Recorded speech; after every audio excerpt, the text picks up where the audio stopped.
Saat pria ini keluar, langsung menarik semua pandangan wanita kaya. Dia adalah pria yang paling keren di dunia makan nasi lembut. Lihat saja pantat yang ketat. Tubuh yang penuh dengan hormon laki-laki. Tubuh yang kuat dan keren. Dia melompat ke dalam air. Dan saat dia berjalan keluar dari kolam, senyum menarik dari mulutnya. Berhasil menarik perhatian dari wanita kaya. Siapakah dirinya? Dia adalah pria yang bertekad untuk makan nasi lembut. Namanya Mark.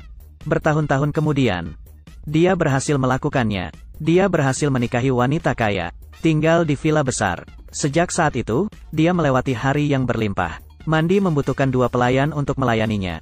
Jumlah pelayan 2 kali lipat saat dia ingin berjemur matahari. Tapi Mark juga sangat tertekan. Yaitu, villa terlalu besar. Dia harus berjalan dengan mesin. Setiap hari dia harus memilih mobil mewah yang akan dipakai. Hal pertama yang dilakukan ketika bangun di pagi hari, ada mengambil cermin dan memastikan, apakah bayi tua yang berusia 80 tahun ini masih bernapas. Setelah memastikan wanita kaya masih belum mati. Jadi dia memulai hari yang membosankan. Hari ini adalah hari pernikahan mereka. Wanita kaya memberinya jam tangan yang mahal. Melihat merek yang sama, Mark tidak menyukainya. Dia ingin mobil mewah baru. Wanita tua langsung menyetujuinya. Tidak masalah, sayang. Kemudian dengan langkah sedikit lambat, dia mulai naik ke lantai atas. Pada hari berikutnya, keduanya pergi ke toko mobil mewah. Penjual mobil adalah marketing handalan. Dalam beberapa kata langsung membuat wanita kaya itu merasa sangat tertarik. Pria ini baru saja membawa mobil mewah pulang rumah. Dia melihat mobil mewah lain sedang berhenti di depan pintu rumahnya. Saat masuk rumah, ternyata pria yang menjual mobil itu datang ke rumahnya. Memanfaatkan waktu saat Mark tidak di rumah.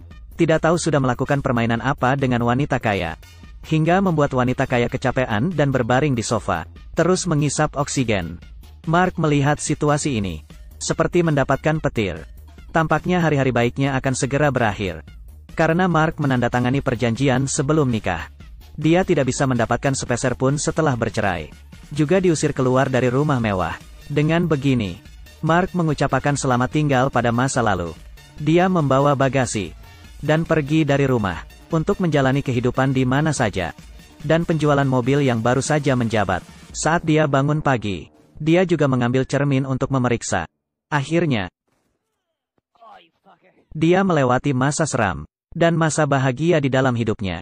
Mark, yang tidak memiliki kemampuan untuk bertahan hidup, terpaksa pergi mencari adiknya. Karena setelah Mark menjadi kaya, dia sudah memutuskan kontak dengan adiknya. Bahkan tidak tahu berapa usia keponakannya. Melihat Mark yang jatuh miskin, adik yang berhati baik tetap menerimanya. Tapi Mark tidak bisa hidup sia-sia. Dia harus mencari pekerjaan untuk menghidupi diri sendiri. Saat itu, Mark teringat orang-orang terkenal yang dia kenal. Curi 2 kutipan terkenal Guevara. Tidak mungkin untuk bekerja paruh waktu. Tidak mungkin untuk bekerja dalam hidup saya. Keesokan harinya, Mark muncul di pinggir jalan dengan papan reklame. Membuat iklan tubuh manusia. Tapi bahkan pekerjaan seperti itu, masih ada pesaing di seberang. Melihat orang seberang yang melakukan gerakan wow, Mark juga ingin menunjukkan kehebatannya. Namun saat dia mulai, papan reklame terbang keluar. Kebetulan terjebak di kaca mobil polisi. Karena pandangan terhalang, polisi menabrak seorang pria tua di kursi roda. Tapi pria tua itu adalah orang yang tahu dan tidak berbicara. Mark melihat dirinya membuat masalah. Dia segera melarikan diri. Hari itu, Mark mengantar keponakannya ke sekolah. Tidak sengaja dia mengetahui bahwa keponakannya jatuh cinta pada teman sekelas.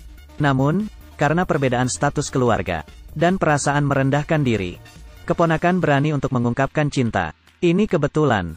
Mengejar gadis adalah kemampuan pamanmu. Yang lebih kebetulan adalah, Nenek Xiao Wei adalah wanita kaya dari keluarga kaya. Untuk bisa mengejar Nenek Xiao Wei, dia harus membantu keponakannya. Jadi Mark mulai melatih keponakannya. Dia melatihnya berjalan dengan keren. Dan berhasil menarik perhatian dari Xiao Wei. Dengan langkah yang sama. Dengan tatapan yang sama. Dengan cara yang sama.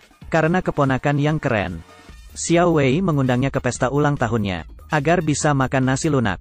Pria yang tampan ini memakai celana renang dan kacamata hitam waktu muda. Kemudian bercermin dan berlatih. Pada saat ini Mark menyadari dirinya tidak memiliki gaya keren sebelumnya. Jenggot dan rambut dada telah berubah menjadi putih. Lalu dia berbalik dan melihat semir sepatu di sebelahnya. Dia langsung terpikir ide. Ketika dia pergi Pelayan melihat semir sepatu hitam di wastafel. Tidak tahu bagaimana membersihkannya. Ganti sup tanpa obat. Masih cara itu. Saat Mark keluar, dia menarik perhatian semua orang yang hadir. Dia menyeret tubuhnya yang membengkak. Dan semir sepatu yang tidak halus. Dan langsung lompat ke kolam. Semir sepatu pada tubuh setelah dibilas air kolam. Air kolam langsung menjadi hitam. Yang tidak tahu mengira dia menaburkan racun di dalam kolam. Tapi Mark masih berenang dengan senang hati. Saat naik ke atas, semir sepatu menutupi wajahnya. Dia hanya bisa membuka setengah matanya. Apa aku membuatmu basah? Wanita itu ketakutan dan langsung lari. Pengawal pribadi yang datang hanya bisa mengusir Mark keluar. Dan segala sesuatu yang dilakukan Mark membuat keponakannya benar-benar sedih. Ternyata dia membantu dirinya adalah untuk mencapai tujuan sendiri. Adiknya sangat marah dengan apa yang dilakukan Mark. Dia mengusir kakaknya keluar dari rumah. Mark merasa sangat bersalah pada keponakannya. Jadi dia menulis surat permintaan maaf untuk keponakannya. Dan dikirim ke Xiao Wei. Dan menyelamatkan persahabatan antara keponakannya dan Xiao Wei. Beberapa bulan kemudian, bos perusahaan menemukan adiknya. Dan memintanya mengerjakan proyek besar. Investor adalah bos yang sangat kuat. Dananya sangat banyak. Kekuatan luar biasa. Akhirnya adik Mark bertemu dengannya. Benar saja, bos wanita ini memiliki temperamen yang hebat. Setelah suaminya turun dari pesawat, terlihat seperti profesor pintar. Setelah melihat lebih dekat, ternyata itu adalah kakaknya. Setelah meninggalkan rumah adiknya, Mark berhasil memenangkan tahta lagi. Dan menikah dengan wanita kaya. Sekali lagi mencapai puncak kehidupan. Dan kali ini, Mark tidak meninggalkan keluarganya. Namun dia membantu adiknya mewujudkan mimpinya. Jadi kadang-kadang pilihan lebih penting daripada usaha. Sebuah jalan mengarah ke Roma. Ada yang berlari. Ada yang pakai mobil. Siapa tahu, antara kamu dan Roma, hanya terpisah satu kolam.